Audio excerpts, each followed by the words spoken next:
nanjena romia igala fitiya via bakia Tesona kafa nanjena romia igala fitiya via bakia Mi abba manendalato Yanka baka na bosiftu Onetia, tirutia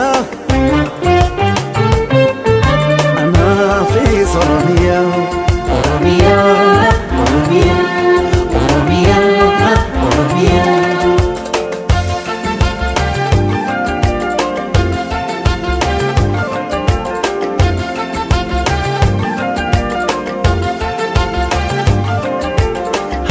Hayu ugetsamara ya jalatu biya gototo ebifamtu biya biyara ya oromia fakki jannata anankanke adilmike dufanjira ammasatu salamata anankanke tokichike dufanjira ammasatu salamata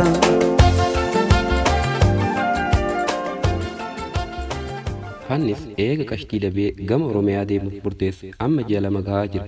Wantoota isa barbaachisan baay'ee eega bitatee booda haali ollaa isaatiif maal akka geessu yaaddunnaan xiqqoo dhaabbatee qamisa USA jedhu kana xixiqqattis guguddattis heddummeessatiin bita. Kanuman irra hira jechaatti achi kute xiqqoo deemee ammas haadha abbaa isaa har'a yaadate gaafa inni biraa deebisanuu umriin isaanii achi garagaltee jirti. Dhumanii fi jiranii isaanii humaa irraa quba hin qabu. Fannis USA qofa keessatti amata 18 jira. Somaaliyaa keessa amata 2 wayii ture. Waliigala qotiyyoo abbaa isaa gurguratee eega biyyaa bade amata 20 ta'uu isaati. Yooroob haadha abbaa kee na dhaqqabsiis ijaan arge adaamatti mana bitee ol galche jechaat obboleettii isaa ta'isarra guddoota akkas yaadate ishiinoo bobo nagaa qabdi jechaat gaafa nan biraa deemsanu mucaan ishee kaduraa amata 2 jira. Hayyee ammaan 10 fi 15 dabda jechaat ishiifis waa bibbitee ka Oromiyaan baha jirti moo dhiha jirti hin beeyne kun gama Oromiyaa bararuuf qophii xumuratee eenyu akka eerpoortii isa fuudhu yaaddahee saahiba isaa tokkotti bilbilate saahibni isaa sunis nama godhee fi gama Oromiyaa barare. Dargaggoon kee mammagaranii dhedheeroo afroo mudhii zinnaara shamarran kee babbareedina ilkeen annanii wayyaan hariira. Arjoma ke anokayu namarara akam godin sirratura Arjoma ke anokayu namarara akam godin sirratura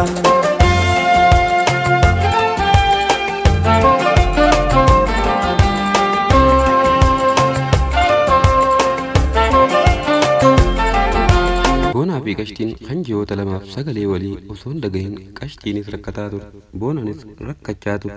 Eega sagalee walii dhagaan kan jabuun mirkaanan yaaddoo isaanii kan ji'oota lamaan dabranii walitti odeessaa baay'ee wal mararfataa kan dabre wal irraanfachiisaa kan dhufuuf maal godhuu akka qabaniif akkamitti akka wal argan irratti mari'atuu eegalan amma ji'oota dabarsin.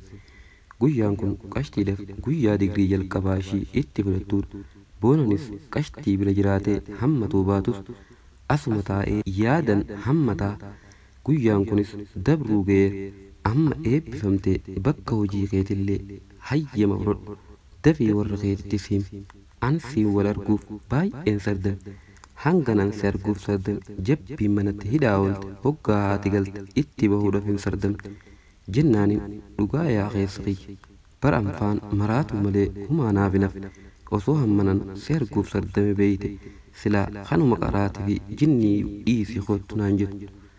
Hundaafuu amma warra keenyas irra deebi'eetin himaaf yoo ditanis tikeeta muradheetuman dhufu hoggaan akkas godhe isaanuu na barbaadanii jennaan dura hin sodaatinii dhaqii gaafadhu je'eenii hayyee jetteeni nagaatti boodansii bilbilaa jetteeni gama galma kutaa eebbaa ol seente. Boonaanis hiriyaa qashtitti himee bakka qiyyaa bu'ii abaaboo takka bitiinaaf kenniif je'eenii waan jiruuf hiriyaan qashtiitis abaaboo qopheeffattee jirti. Garuu qashtiin akka isaan akkas godhan hin beekne eeguma ishiin waraqaa eebbaa harkaan gahaatti dhaamsa boonaa himtee fi akka boonatti kennitee fi walitti maramanii sirna eebbaa raawwatanii boonaaf bilbilaa gama manaa kutan. qashtii fi hiriyaan qashtii hamma haasaaniif walumaan bulanii bakka hojii ishirraa hayyama fudhatuuf gama bakka hojii ishee kutti hayyamas argattee jennaan maatii ishiitiif himuudhaaf akkuma duraanii naariyan jettee baay'ee sodaatte. Booda hiriyaan ishii jajjabeesseetum eega torbee bulte haatee gama mana isaanii achi.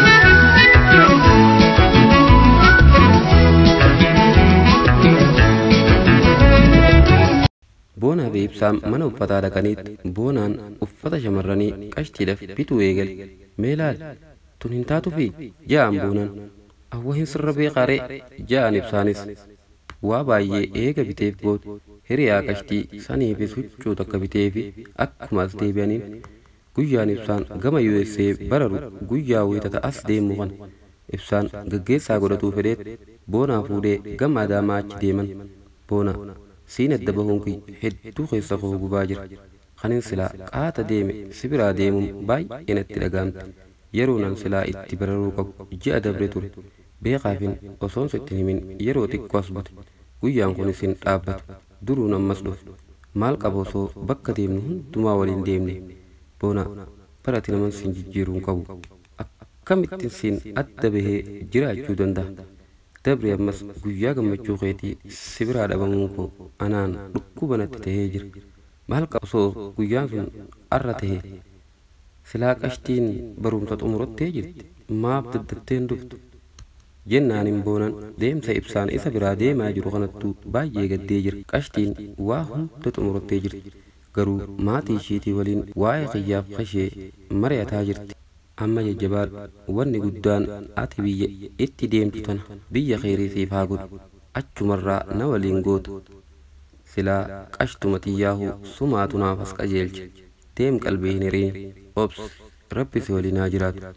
Yoo rabbiin achiin nu ga'e numa turra malee wal arguun kiyyaaqee hin hafu jechaanitti Adaamaa dhaqanii ijoollota hiriyaa isaanii guyyaa gaggeessaa Ibsaa akka dhufan afeerutti seenan. Hiriyaa qashtii tan gaafa halkan Finfinnee irraa dhufan Boonaan baadhatee qashtii waliin dhufte saniin hiriyoota isheetis akka fiddee dhuftu itti himanii waan godhamuu qabu hundumaa mana keessaa godhutti seenan. Hiriyaan qashtii taa Adaamaa jirtu sun hiriyoottan ishii hanga tokko yaamtee hiriyaa ishii ta'a iskuula tokkotti waliin baratan baay'ee wal dhihaatan takkaaf bilbiltee guyyaa gaggeessaa Ibsaa kanarratti akka argamtuuf yaamte. Guyyaa kana waliin bashannanuu qabna.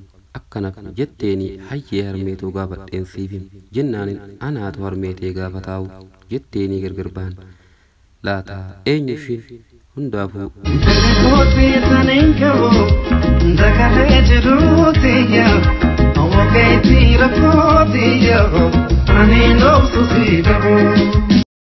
qashtiin barumsa xumuratteet bakka hojii isheetillee akka biyya kaadhimaa ishee bira deemuuf deemte hayyama fudhatteet kan ishii fafee yoo jiraate warri ishii akka ishiin galtee boonatti heerumtu hayyamuu qofa.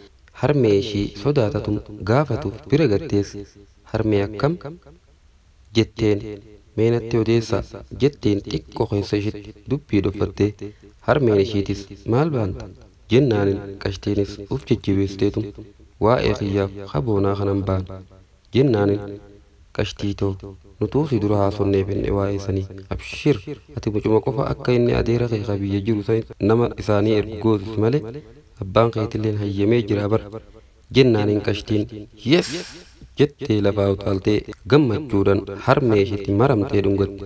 Obboleettiin ishii xiqqoon sunis fiigaa dhuftee itti maramte dhiifama lubbuutii anumaas itti balleesse jennaanin hangaraan itti sisiduu hin qabu. Ati obboleettii xiyyaarrallee barullee waan dabrerraa bare gocha akkasii nama tokko irratti illee hin yaadin jetteenii obboleettii ishiitti maramtee dhiifama goote fi maqiinaa ishee kaafattee daftee gama mana hiriyaa ishee kutte. Ammuman Boonaa kiyyaaf dawwalee hime ufiin jechaat akka waan jinniin ariitutti maqiinaa hiriyaa kutte.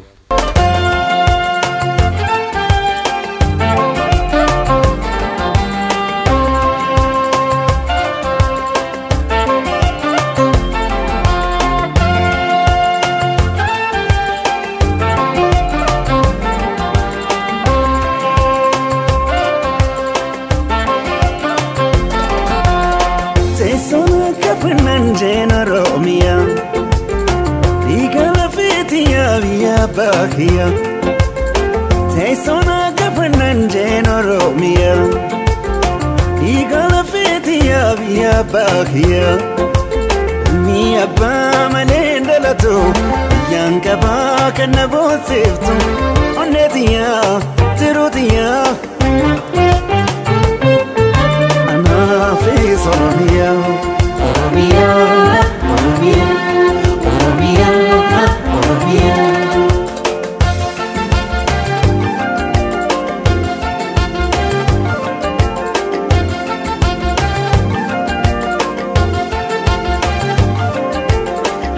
Hayu ugetmera ya jalatu biya gototo epifamtu biya ya Oromia fakki jannata anankanke anilmike dufanjira amasitu salamata anankanke tokichike dufanjira amasitu salamata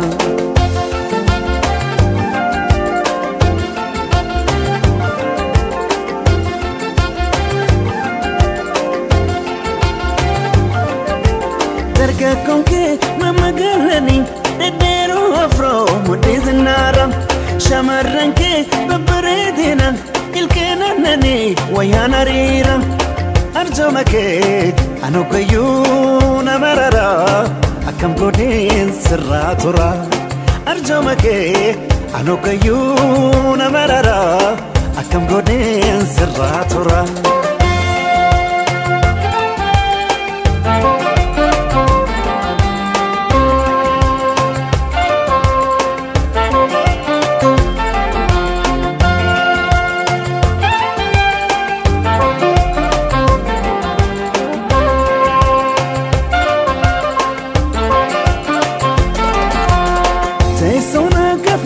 Jen Oromia Igala fetiya biya bakiya Teisona kafanan Jen Oromia Igala fetiya biya bakiya Ilmi abba manenda lato Yanka baka na bosiftu Onetiya tirutiya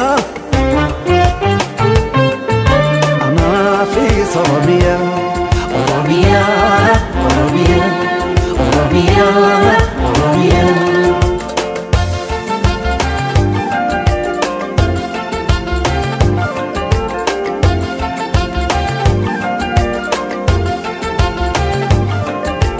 Yakub siftu ala gafira, unde kushati kanobiana. Yangefi sirna walaba kan demokrasi adunya kana. Rabbi wajin soro ma fi nyumake no ilmanke sitefana Rabbi wajin soro ma fi nyumake no ilmanke sitefana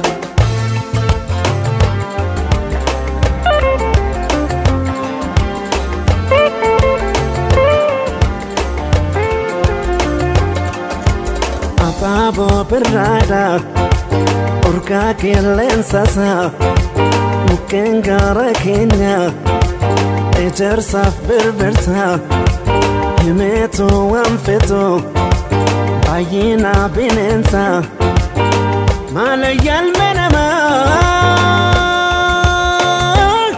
Malayal maromo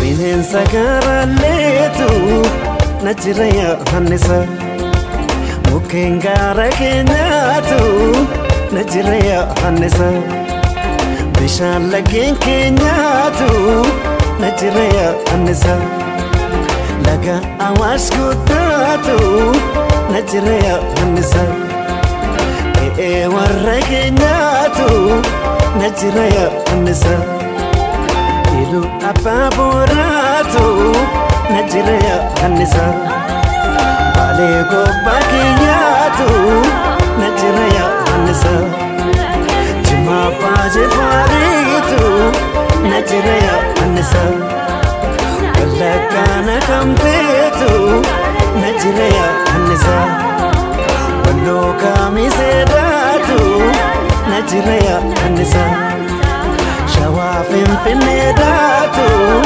Najiraya hanisa Hararge balodatu Najraya Anisa Arsi asaladatu Najraya Anisa Sidamo diladatu Najraya Anisa Nagele boranatu Najraya Anisa Shambiya kiyatu Najraya Anisa Oromia ballotu